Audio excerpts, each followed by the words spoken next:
તો વાત કરીએ ગુજરાત અને રાજસ્થાનને જોડતા હાઈવે અરવલ્લી જિલ્લાના શામળાજી આરપુર ચેકપોસ્ટની। આ હાઈવે રોજબરોજ હજારો વાહનોની અવરજવરથી ધમધમે છે। કરોડોની આવક હોવા છતાં આ ચેકપોસ્ટ પર સુવિધાના નામે મીંડું છે। અહીં લગાવવામાં આવેલા સીસીટીવી કેમેરા પણ બંધ હાલતમાં છે। પરપ્રાંતીય વાહનોની અવરજવર વચ્ચે ખુશબુદાર ગુજરાતના શરમજનક દ્રશ્યો આ ચેકપોસ્ટ પર જોવા મળે છે।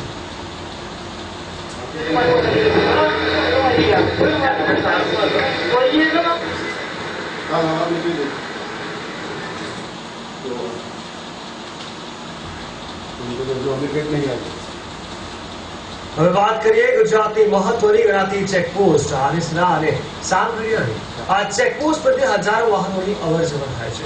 અહીં લગાવવામાં આવેલા સીસીટીવી કેમેરાને પણ પૂરતા પ્રમાણમાં ઉપયોગ થતો નથી। તો સરકાર દ્વારા આ બધી સુવિધાને પૂરતા પ્રમાણમાં ઉપયોગ થાય તેવું લોકોનું કહેવું છે।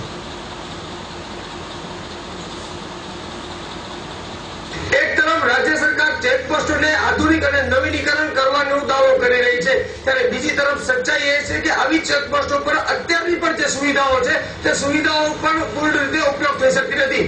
કચ્છની આડેસર અને સામખિયાળી ચેકપોસ્ટ પર સીસીટીવી કેમેરા છે સહિતની અનેક સુવિધાઓ છે, પણ આ બધી જ સુવિધાઓનો ઉપયોગ માત્ર ને માત્ર ભ્રષ્ટાચારમાં થતો હોવાનો આક્ષેપો થઈ રહ્યા છે। સરકારે આધુનિકરણ અને નવીનીકરણની સાથે સાથે અત્યારની જે સુવિધાઓ અને જે સાધનો છે તેનો પૂર્ણ રીતે ઉપયોગ થઈ શકે તે તરફ પણ ધ્યાન આપવું જોઈએ। કેમેરામેન સોનુ રાઠોડ સાથે રાકેશ કોટવાલ, ઈટીવી ન્યૂઝ, ભુજ।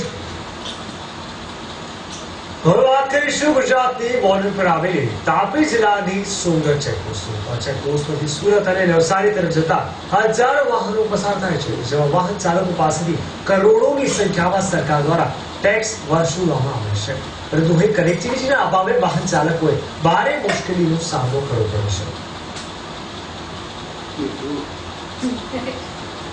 મહારાષ્ટ્ર અને ગુજરાતની બોર્ડર પર આવેલો તાપી જિલ્લાના સોનગઢ ખાતે સોનગઢ ચેકપોસ્ટ આરટીઓ ચેકપોસ્ટ આવેલી છે અને આ ચેકપોસ્ટ પરથી તમે જોઈ શકો છો કે આ હાઈવે નંબર 53 છે, સુરત ધુલી હાઈવે નંબર 53 છે, જ્યાંથી હજારોની સંખ્યામાં વાહનો પસાર થાય છે અને આ હાઈવે પરથી પસાર થતા વાહનો સોનગઢ ચેકપોસ્ટ ઉપર જઈને ઉભા રહે છે અને ત્યાં સોનગઢ ચેકપોસ્ટ દ્વારા આ વાહન ચાલકો પાસેથી કરોડોની સંખ્યામાં ટેક્સ વસૂલ કરવામાં આવે છે અને ખાસ કરીને અહીંયા કનેક્ટિવિટીનો અભાવના કારણે લોકો વાહન ચાલકોએ ભારે મુશ્કેલીનો સામનો કરવો પડી રહ્યો છે અને જેના કારણે ટ્રક ચાલકોનો ઘણો સમય બગડી રહ્યો છે।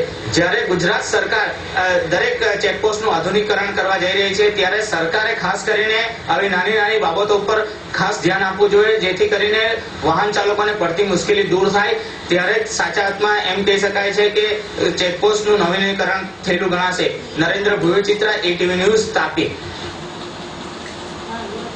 તો વર્ષોથી આધુનિક ચેકપોસ્ટ અને સીસીટીવીના દાવા કરતી ગુજરાત સરકારની પોલ ઈટીવીએ ખોલી નાખતા વાહન વ્યવહાર પ્રધાન વિજય રૂપાણીએ હંમેશની જેમ સરકારને બચાવવા કંઈક આવું જણાવ્યું। ચેકપોસ્ટ ઉપરની ફરિયાદોને કારણે જ તાજેતરમાં એક ટેન્ડર બહાર પાડવામાં આવ્યું કે બધી ચેકપોસ્ટોને ઓટોમાઇઝેશન સાથે જોડીને ત્યાં આગળ સીસીટીવી કેમેરા, કોમ્પ્યુટરોનો ઉપયોગ કમ્પ્લીટલી તો જ દરવાજો ખુલે એ પ્રકારની આખી વ્યવસ્થા, એ બધું કામ હવે શરૂ થવાનું છે। અગાઉ ઘણા વર્ષો પહેલા જૂના કેમેરાઓ ત્યાં હતા, અડધા કામ કરે છે, અડધા કામ નથી કરતા। સિસ્ટમને અપડેટ કરવાની આવશ્યકતા હતી। નવા જ બે બ્રિજો આખા આવી રહ્યા છે, આખી સિસ્ટમ બદલાઈ રહી છે। કેમેરાની પણ એમબી આખી વધારાની ગોઠવીને એક લોંગ શોટ વાળા કેમેરા એ પણ નવા આવી રહ્યા છે। સેલ્ટેક્સને મને ખબર નથી, પરંતુ આરટીઓની ચેકપોસ્ટ ઉપર આ બધું મિનિમાઇઝ થઈ જાય, બંધ થઈ જાય એ માટે તંત્ર આગળ વધી રહ્યું છે। જૂની સિસ્ટમમાં આ બધી ખામીઓ હતી એ હવે બદલાવી છે। જે આજે પણ ખોટું કરતા હશે પકડાશે તો કડકમાં કડક પગલાં લેશું। સૌરાષ્ટ્ર સ્પેશિયલ રિપોર્ટમાં હાલ સમય થઈ ગયો છે એક બ્રેકનો।